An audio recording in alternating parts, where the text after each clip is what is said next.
মধ্যে বসে আছে একটা মালাকুল মউত, চেনেন ওটা কি? দেবর। দেবরকে হাদিসে মউত বলা হয়েছে, আল হামু আল মউত। দেবর হলো মউত, ভাবের সঙ্গে খাতির খুব বেশি, ভাই থাকে না, বাড়ি ব্যবসা বাণিজ্য চলে যায়। এখন ভাসুররাও এই দলে মিশে গেছে। পরশু দেখলাম পেপারে এক শ্বশুরও বন্ধু মিশে গেছে।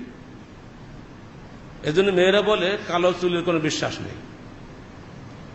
অতএব এই বিপর্দার যুগে, টেলিভিশন, মোবাইল আর ল্যাপটপের বেহায়াপনার যুগে, ঘরে ঘরে যেখানে জাহান্নামের আগুন জ্বলছে, সেখানে পর্দা জাহিলি আরবের চাইতে আরো কঠিনভাবে পালন করা আবশ্যক।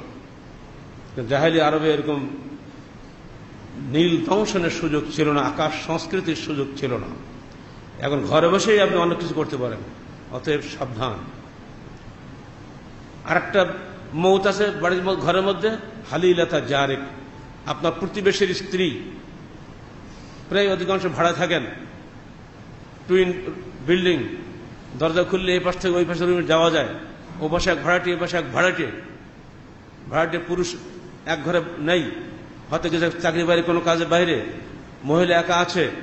ভাবি কেমন আছেন, বসে গেলেন, চা পানি খাচ্ছেন, বা শুরু হয়ে গেল খেলা। একদিন দুদিন যেতে যেতে জেনা ব্যবচারী কারবার শুরু হয়ে গেল। কেউ ধরার নেই, সাক্ষী পাবেন না, আল্লাহ সাক্ষী আছে। অতএব সাবধান। এই দুটো বিষয়ে আল্লাহ রাসূল বলে গেছেন। হালিলাতা জারিক, প্রতিবেশীর স্ত্রী সম্পর্কে সাবধান। 2 নম্বর, তোমার নিজের স্বামীর ভাই সম্পর্কে সাবধান। এরা সবচেয়ে কাছের মানুষ, এদেরকে এড়িয়ে চলা খুব মুশকিল। এরপরও যারা সত্যিকারের আখিরাত কামনা করেন, তারা নিজের বাড়িতে এগুলো মেনে চলবেন। যারা দেওর আছো, তোমরাই নিজেরা নিজেদেরকে সাবধান করবা। দেওর ভাসুর কোনো মহিলার জন্য হালাল নয়, মহিলা কেবল তার স্বামীর জন্য হালাল। অতএব বাধ্য হয়ে কথা বলতে গেলেও পর্দা রেখে দূর থেকে যতদূর সম্ভব সাবধানে প্রয়োজনীয় কথা বলে শেষ করতে হবে। কখনোই নরম কণ্ঠে কথা বলা যাবে না, প্রয়োজনীয় কথা ছাড়া। অনেক মহিলা আছে যারা ঠিকই বোরকা পরে, কিন্তু পরপুরুষের সঙ্গে কথা বলে একেবারে মুখ দিয়ে ফেনা ধরে যায়। তাদের ধারণা বোরকা যদি পরেছি, পর্দাতে আমি আছি। কিন্তু জানা উচিত আল আওরাহ, আওরাত নিজেই একটা আওরাত। আওরাত মানে কি? গোপন জিনিস। আল মারাত আওরাতুন, মহিলারা গোপন জিনিস। ফায়দা খারাজাত ইস্তাশরাফা শয়তান, যখন সে ঘর থেকে বের হয়, শয়তান তার পিছনে পিছনে যায়। ওয়াকরামা তাকুন মিন ওয়াজহি রাব্বিহা ওয়া হিয়া ফি কা'রি বাইতিহা, সে আল্লাহর অত্যন্ত নিকটে থাকে যতক্ষণ সে তার ঘরের মধ্যে থাকে।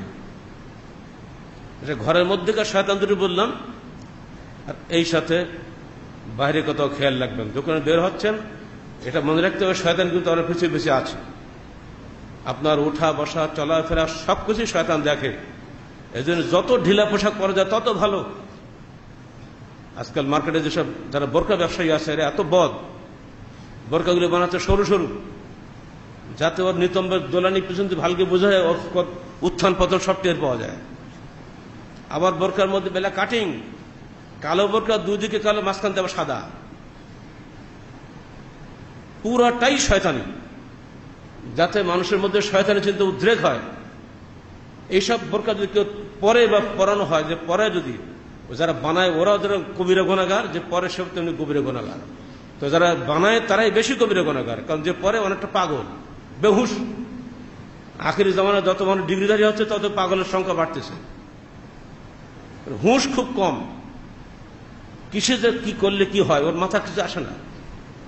এই জন্য আল্লাহ রসুল সেই সময় কোনো কিছু বললে 3 বার করে বলতেন। তো জাহিলি আরবে যেভাবে বেহুশ লোকের সংখ্যা ছিল, আল্লাহ নবীকে 3 বার করে বলা লাগতো। এখনো আমাদের 10 বার বললে মাথা ঢোকে না, সেই পাগল সবই এখনো আছে।